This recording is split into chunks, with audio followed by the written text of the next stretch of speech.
My name is Matt Lohr from the Virginia Secretary of Agriculture and Forestry. So I'll start off with a little bit about the background of how we got here. So Governor Youngkin was elected about 2 years ago. And when we sat down and began talking about our agriculture and forestry industries, they're the largest and first and third largest industries in the Commonwealth. Very, very important. And I was kind of briefing him on all parts of Virginia agriculture, and he kept thinking about, so what's for the next generation? Like the future of Virginia is so very important, and the future of agriculture and forestry.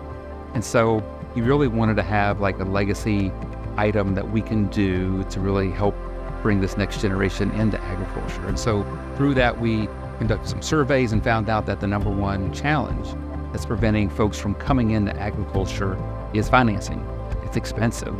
Even small equipment can be thousands of dollars. And for a lot of people that are new to agriculture, they don't really understand how do you go about getting financing, and do you need a business plan? What's that look like? And how do you go to a bank and ask for money? And so we began working with some banks. In my previous life, I worked for Farm Credit. They're a big agman. They're a First Bank and Trust. And then around the state, we also bring in like a local community bank because they also serve agriculture. And so the idea was born to have these farm finance and conservation workshops all around the state. We bring in the conservation piece because right now, most of Virginia is within the Chesapeake Bay watershed. So there's a lot of demands of our ag producers to meet certain bay standards, gold standards for their best management practices. But there's a lot of cost sharing with that through our soil and water conservation districts and through our federal partners. And so we decided to add that component to it. And it's kind of evolved over time. Now we bring in the Virginia Cooperative Extension Service because they're a great resource, helping our ag community. And then this one today, we're at Virginia State University. And obviously the work that they're doing and with the outreach they're doing for beginning farmers was a logical fit. So we kind of combine presenters from all of those facets into one program. The really cool thing is that it's very informal, it's very interactive, even with our commercial banks that kind of compete against each other, if you will.